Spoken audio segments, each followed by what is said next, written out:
Hi there. I'm going to try to explain and demonstrate how we use the functions in the HHManager program. First, opening up a file, a season file from the game.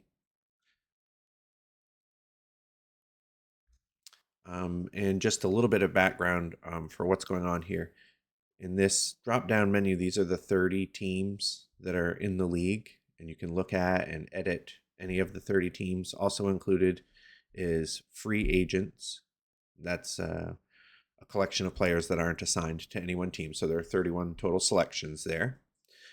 The league is, or the teams are divided into 2 leagues, and then each league is divided into 3 divisions.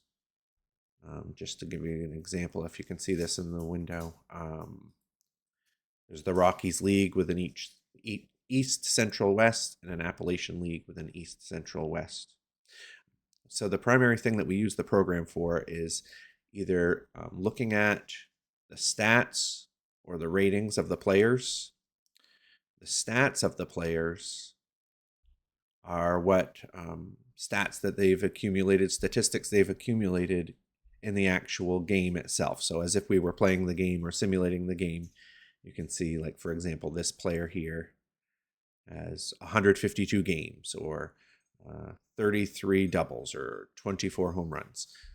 The ratings are something different. Those are variables that don't change throughout the course of the playing the game. This is what the player is assigned when the game randomly generates them, and this is how we can tell like how good or bad a player would be.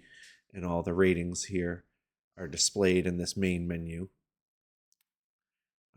But you can also see a player's ratings by clicking on a player and then looking up above here.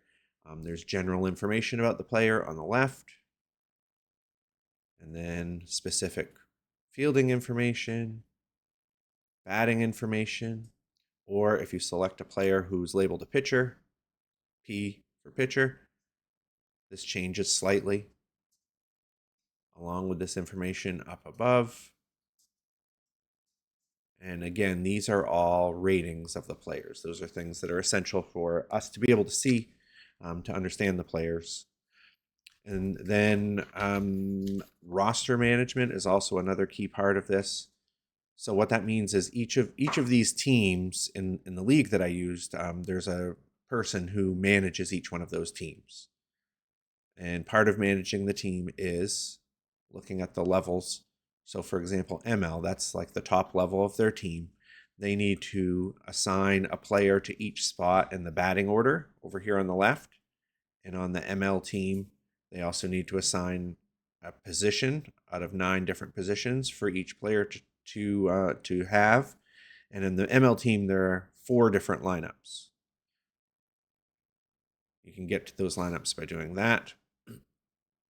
If you go down to AAA team, there's only 1 lineup.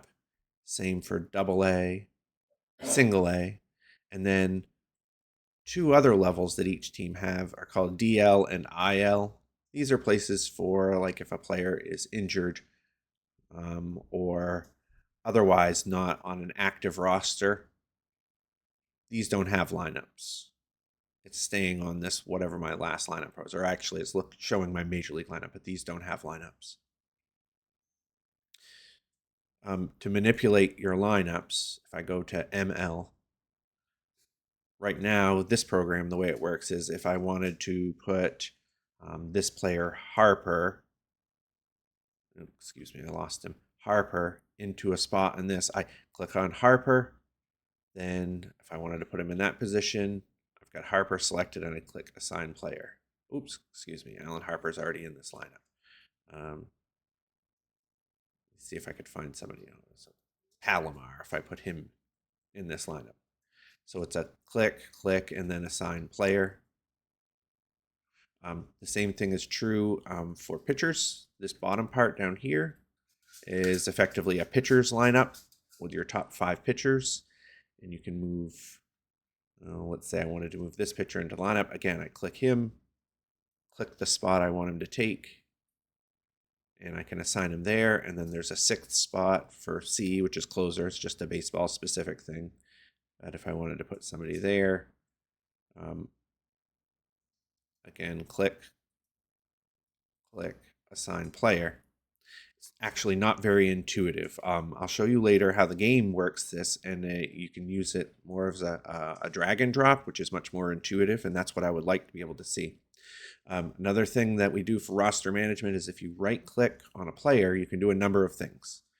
Mark player, I don't use that. I don't think anybody does. But you can change the roster. So this guy is currently on ML, but I can move him to any roster on my team by just right-clicking and moving to roster. You can also cut player. What that would do is move him to the free agent team that's in here. It's not actually a team, just a collection of players without a team. You need to be able to do that. You can also trade the player. So if I wanted to move this player to another team, two people have agreed to swap players, then select the team I want him to trade to. This player still shows up there. This is a list of every player on my team from every level. I could add players if I wanted to. And then if I wanted to trade for one or more of those players, or even zero of those players, I could do that. And I click process, and now those players are on the other team. These two have no function. Add to block and Rule 5 claim. They're obsolete from when this program used to do something else in the distant past. So those are not important. This part is essential. We also use this program to export and import rosters. The way the league that we use works is everybody downloads this same file, they manage their team only, and then they go to rosters and export and save it to their computer and upload it to a website. So you can save that. And then one person who runs the simulations of the games downloads all of those rosters and then goes to rosters import, selects all the rosters of the teams. I'm just showing you the one that I just exported. And then it arranges the players on that one person's file for all of the teams in the ways that all of their managers wanted them arranged. A couple of other things in the team menu, there's something called sliders. This is just a setting that each manager of the team can change just to give their team a different strategy. But it's important to be able to set the sliders of their team using this program. Those stick and are exported along with the roster export that happens. Then there's the reports tab up here. The CSV file that gets exported is a list of all players in the entire league,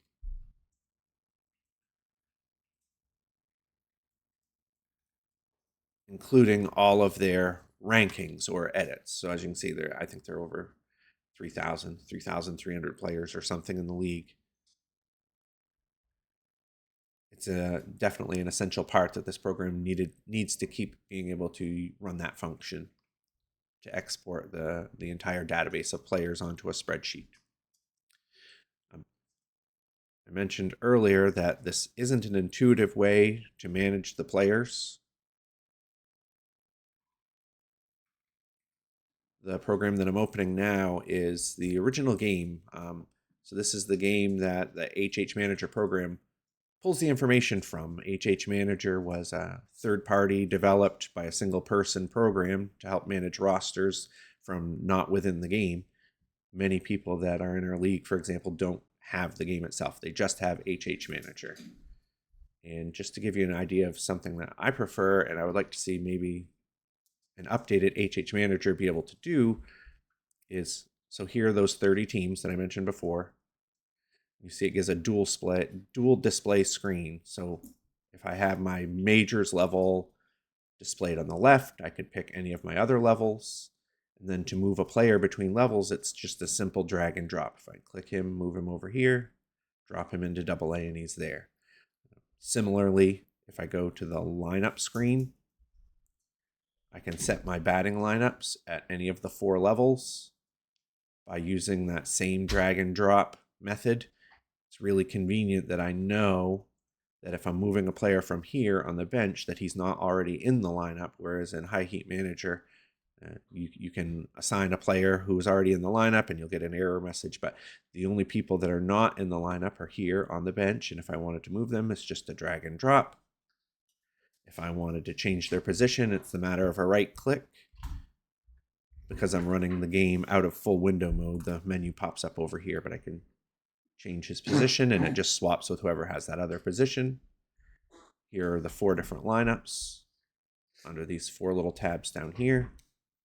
If I move down to a lower level, there's only 1 lineup, so these are read out, but I can do the same thing. Move players around, just drag and drop style, right click, changing positions. And this is for the batters lineup. There are pitchers as well. The pitchers lineup is called the rotation. Same situation. You've got your 5 starting rotation spots, and I can move a player from the relief pitchers or the bench into a rotation spot, and it just swaps. The drag and drop is just so much easier than doing the click, click, click method that HHManager uses. It's definitely something that I would like to see, is be able to use a drag and drop method. As for the game, I think that's the only thing that I needed to show that the game does that I would like to see a roster management program do. Just Xing out of that. I might have skipped over a little bit at the beginning. Up here on the top right, you can sort of filter what you're looking for, either stats or ratings. You can filter out either batters or pitchers. The category of ratings or stats can be filtered out to be batting stats, pitching stats, or fielding stats. Batting and fielding stats apply to the hitters only, and pitching stats apply to pitchers only. And then finally, you can also filter out a batter has statistics that are analyzed and a pitcher has statistics that are analyzed versus opponents that are either left-handed or right-handed. So this is a filter that does that. And then you can also look at the current season or the previous season or a combination of the last 3 seasons for the players to filter out statistics. Ratings would remain the same no matter what.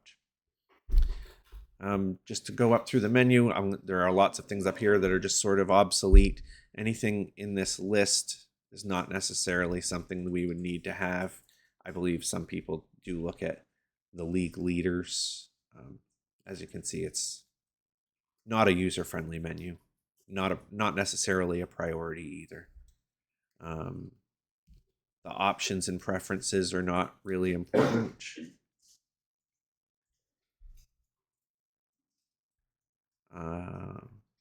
Sometimes setting a default team is good just because if I'm the owner of Bangor Blue Ox, then I want it to snap right to that team. But again, not a big deal.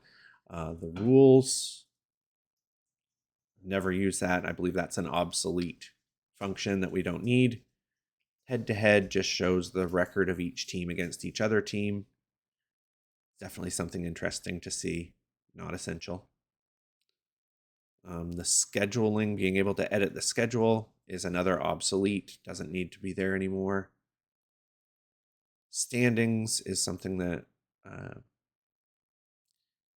I never use it. There might be people that use it, I'm not sure. If it's something that's easily retained, that would be great. And then the team sliders I've already showed you, and the help, just self-explanatory what the help does. Okay, I hope that helped you understand a little bit about how we use this program. If you have any questions, I can never tell if I'm going through this too fast or not fast enough or being too detailed or not detailed enough. I'll be glad to answer any of the questions you have. Thank you again for helping me work on this project.